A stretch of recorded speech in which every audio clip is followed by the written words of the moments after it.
Hello, now this is going to be a video saying to end affirmative action in Israel. I mean, of course, it's also, of course, created major problems in America because, of course, it's inevitably racist, even though it's meant to compensate those seen as less advantaged. But I mean, of course, these vile, sick anti-Israel propagandists who compare Israel to a Nazi state, who of course say Israel's a racist state and all that.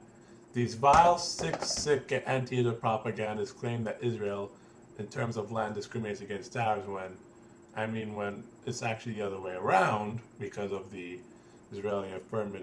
affirmative action inside Israel. It's really the other way around because under affirmative action, Arabs of course have more advantages in land and in all that, because of that. I mean, I'm not saying. I mean, of course, the Israeli affirmative action in Israel is inevitably anti-Semitic because, as well as benefits Arabs more. I mean, of course, it would be ridiculous. It would be ridiculous if I said that the Israeli government is anti-Semitic. I mean, that would be absurd. But I mean, like with many of these land opportunities and job opportunities, many Jews came to Palestine to build a future to get away from that. And thanks to the affirmative action in Israel, now they're going to now many Jews experience it in Israel. So many Jews experience what they were fleeing from in Europe, right now inside Israel. So I mean, because affirmative action in reality is a racist idea. It's a racist idea. In America, it promotes reverse discrimination and all that. In America, it promotes reverse discrimination, and in Israel, it promotes discrimination. In Israel, of course, I mean, Israel bends over, and in Israel, it also promotes discrimination against Jews. Israel bends over backwards. Israel bends over backwards in order to not be racist towards Arabs. And despite that, we see these sick terrorists, these vile sick terrorists who deserve nothing less than death, basically. These sick, vile terrorists and their propagandists basically have the chutzpah to say that Israel's racist towards Arabs and all that, even though Israel bends over backwards to not be racist towards Arabs. But Israel has been appeasing terrorists, like with the Oslo, basically. They gave Yasser Arafat a state. Yasser Arafat is basically like a Nazi. That's who he is. He's basically like a freaking Nazi. Because that good-for-nothing mass murderer, he killed Jews and non-Jews alike. He killed Jews, Americans, Europeans, and even Arabs. He even killed Arabs. He even killed innocent Arabs. He killed Lebanese and Jordanians, and of course he terrorized them when he was trying to turn their country into a terror base against Israel. And yes, he even killed Palestinians because he killed those who dared to oppose his demented totalitarian rule, who dared to voice opposition to him. Even when he was waging a terror struggle on Israel, he killed Palestinians who of course opposed him and who opposed his terror struggle in Israel, and who even wanted to have peace with Israel. We want to have peace with Israel. I mean, the PLO, when Israel, of course, was actually, after the Six-Day War, when Israel was, of course, trying to, of course, get the refugees into normal housing, of course, you saw the genocidal Arab and Muslim world try to stop it, and the PLO is in the forefront in that effort to stop it, because they want to see the refugees in camps. They want to see the refugees in camps, basically, in order to have Israel get bad PR, in order to get Israel to have bad PR in the world, and in order to have them suffer and to continue to hate Israel while rotting in camps, basically, and to get terrorists from there. So the genocidal Arab Muslim world and these sick Palestinian terrorists, basically, they want to have these refugees in camps in order to get them to hate Israel, basically, to get more of them to hate Israel in the rotting camps, as well as to use them in order to have Israel get bad PR, in order to say, hey, look at how horrible Israel is. Look at what these people have to suffer. You see? Look at the horrible, all thanks to the creation of the horrible Zionist state. All thanks to Israel's original sin. And the image of these refugees rotting in camps, basically, and all that, that basically, I mean, it basically, of course, gets people, of course, to feel sympathy for those in camps, and it's emotional leverage against Israel because the refugee problem is blamed on Israel. It's blamed on Israel. It's blamed on Israel, even though it was primarily because of the genocidal Arab and Muslim world and their genocidal attempt to destroy Israel. And the fact they don't get that the genocidal Arab and Muslim world treated them horribly. They treated them horribly, of course, like bribing them and bullying them to by Israel. In fact, I think, let me read you page 6 of Noni Darwish's book, Now They Call Me the Infidel.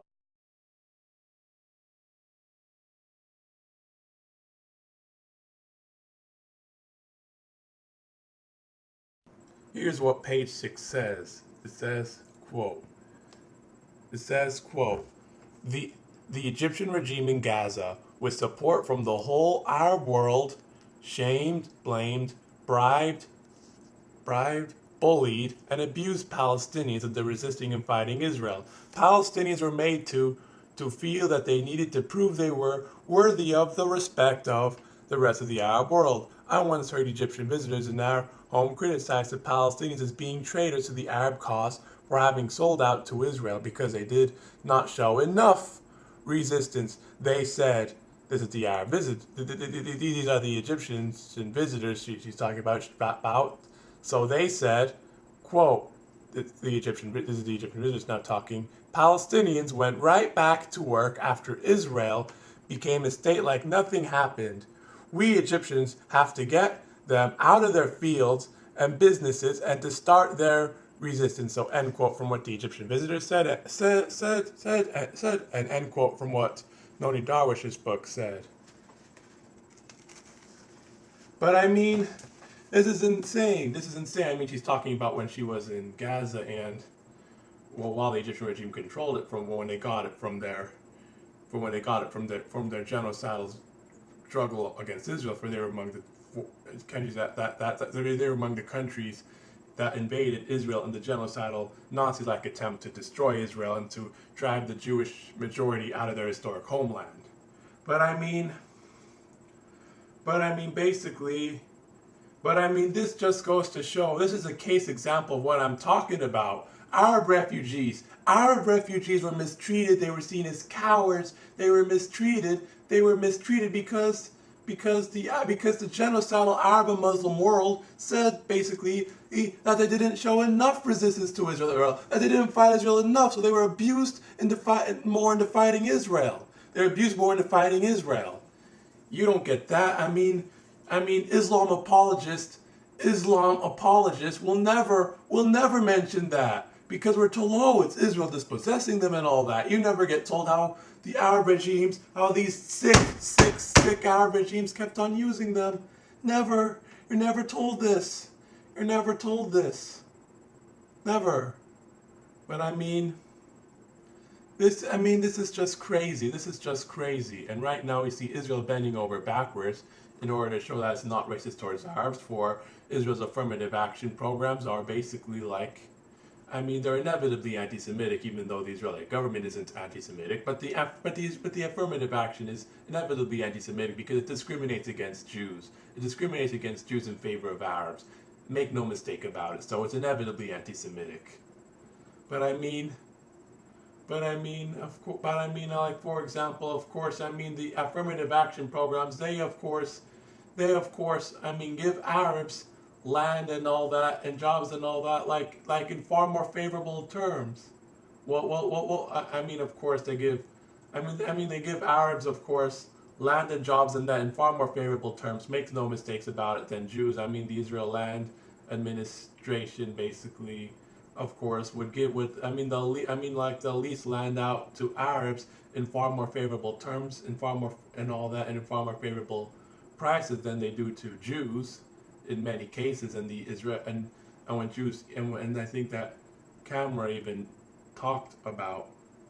And yet despite that, we have these anti-Israel propagandists say, and these Palestinian and authority propagandists say, oh, Israel doesn't Arabs can't even buy land in Israel, which is basically horse crap. Most of the land is state-owned land, but Arabs can own land, just like Jews can, but we're told, oh, Arabs can't have property in Israel. Arabs can't have property in Israel, which is horse crap. That is complete and utter horse crap.